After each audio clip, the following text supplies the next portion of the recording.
তো এই বছরের প্রথম দিকে স্যামসাং লঞ্চ করিয়েছিল তাদের স্যামসাং গ্যালাক্সি S21 সিরিজ, এবং আপনারা সকলে জানেন স্যামসাং এবার এই সিরিজের আরও একটি নতুন স্মার্টফোন অর্থাৎ Samsung Galaxy S21 FE addition, এই ফোনটি খুব শিগগিরই লঞ্চ করতে চলেছে।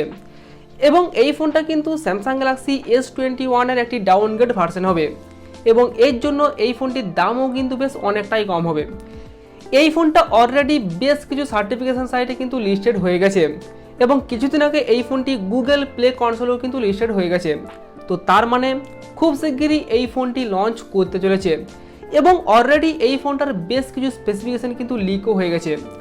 তো আজকের এই ভিডিওতে এই Samsung Galaxy S21 FE addition এই ফোনটিতে কী কী স্পেসিফিকেশন থাকবে, তারপর কত দামে কবে নাগাদ আমাদের ভারত ও বাংলাদেশের বাজারে লঞ্চ করবে, সমস্ত কিছু নিয়ে আজকে আলোচনা করব। তো সেই জন্য ভিডিওটি শুরু থেকে শেষ পর্যন্ত অবশ্যই দেখবেন, আর ভিডিও ভালো লাগলে একটি লাইক করে দেবেন এবং চ্যানেলটি সাবস্ক্রাইব করে পাশে থাকা বেল আইকনটি অবশ্যই প্রেস করে রাখবেন। আসুন আজকের ভিডিও শুরু করি।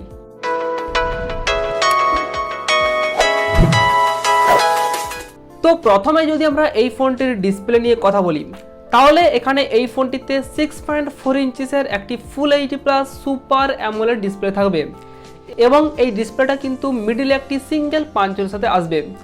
এছাড়াও এই ডিসপ্লেতে 120 Hz রিফ্রেশ রেট থাকবে, ওয়াইড পয়েন্ট L1 এর সাপোর্ট থাকবে, এবং তার সাথে এখানে HDR10+ এর কিন্তু সাপোর্টও দেওয়া হবে। এবং এই ডিসপ্লেতে প্রোটেকশন হিসেবে এখানে কিন্তু গরিলা গ্লাস ভিক্টাসের প্রোটেকশন দেওয়া হতে পারে। তো ওভারঅল এটি একটি স্যামসাং এর অ্যামোলেড ডিসপ্লে। তো ডিসপ্লে আউটপুট এখানে কিন্তু একদম দুর্দান্ত পাওয়া যাবে। তো এরপর ডিজাইন আর বিল্ড কোয়ালিটি। তো স্যামসাং গ্যালাক্সি S21 এই ফোনটির ব্যাক সাইডে কিন্তু আমরা প্লাস্টিক পেয়েছি। তো সেক্ষেত্রে এবারেও কিন্তু এখানে ব্যাক সাইডে প্লাস্টিক ব্যবহার করা হবে, এবং সাইডের যে ফ্রেমটি হবে সেটা কিন্তু অ্যালুমিনিয়ামের হবে। আর ডিজাইন নিয়ে যদি কথা বলি, তাহলে এখানে কিছুটা স্যামসাং গ্যালাক্সি S21 এর মতোই কিন্তু ডিজাইন হবে। এখানে ব্যাক সাইডে ওই ট্রিপল ক্যামেরা সেটআপ থাকবে। এছাড়াও এখানে IP68 রেটিং দেওয়া হবে, তার মানে এখানে হালকা জলে ছিটে ফোটাই বা ধুলোবালি ছিটে ফোটাই এখানে এই ফোনটিতে কিছু হবে না। এছাড়াও এই ফোনটি কিন্তু বেশ কিছু কালার ভেরিয়েন্টে লঞ্চ করবে। তো আশা করা যায় এই ফোনটি 8GB 128GB এবং 12GB 256GB র্যাম ও রম ভেরিয়েন্ট পর্যন্ত এই ফোনটি কিন্তু লঞ্চ করবে। তারপর এখানে LPDDR5 র্যাম টাইপ এবং UFS 3.1 স্টোরেজ টাইপ এখানে কিন্তু ব্যবহার করা হতে পারে। তো এরপর যদি আমরা এই ফোনটির পারফরম্যান্স নিয়ে কথা বলি, তাহলে এই ফোনটি কিন্তু দুটি আলাদা আলাদা প্রসেসর ভেরিয়েন্টের সাথে লঞ্চ করবে।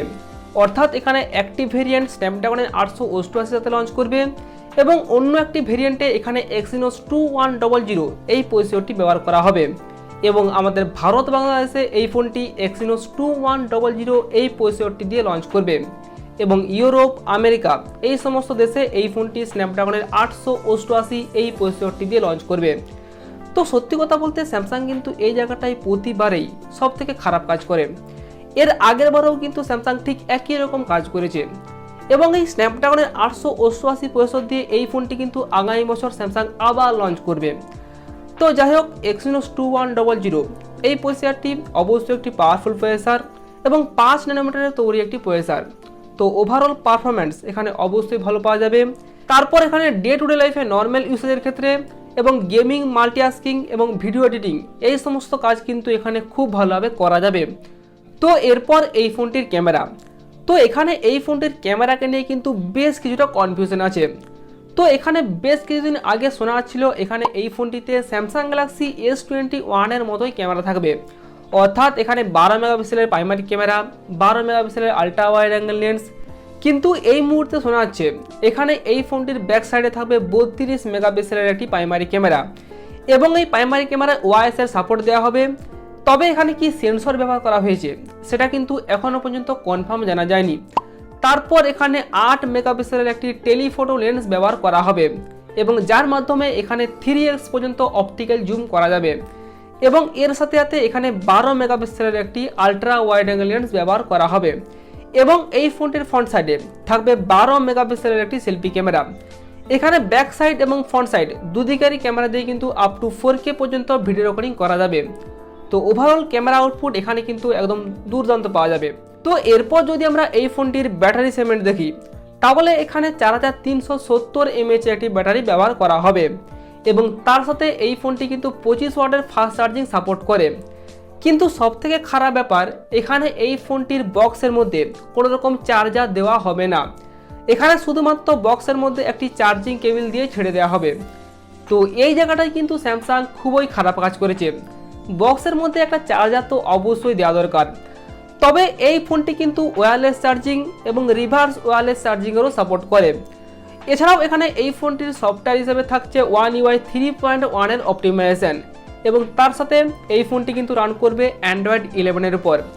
এবং এখানে স্যামসাংয়ের যে নক সিকিউরিটি তার সাপোর্টও কিন্তু এখানে এই ফোনটিতে অবশ্যই দেওয়া হবে। এছাড়াও এখানে এই ফোনটিতে ultrasonic under display selfie camera দেওয়া হবে এবং যেটা অনেকটাই বেশি সিকিউর। তারপর এখানে ফেস আনলকের সুবিধা তো অবশ্যই থাকছে। এছাড়াও এর সাথে সাথে এখানে type C port, dual stereo স্পিকারের সুবিধা দেওয়া হবে এবং তার সাথে এখানে ডলবি অ্যাটমসেরও সাপোর্ট থাকবে। কিন্তু এখানে এই ফোনটিতে কোনো রকম 3.5 mm হেডফোন জ্যাক এবং dedicated micro SD card slot কিন্তু ব্যবহার করা হবে না।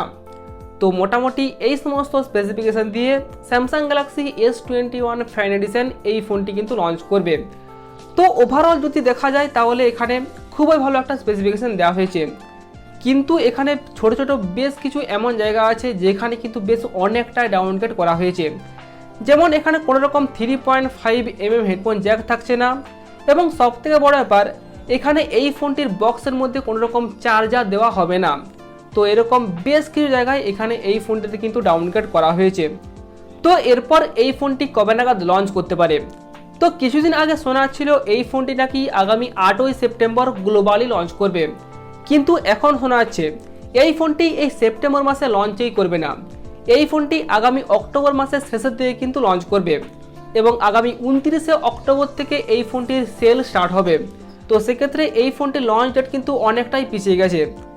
তো এরপর এই ফোনটির কত দাম হতে পারে?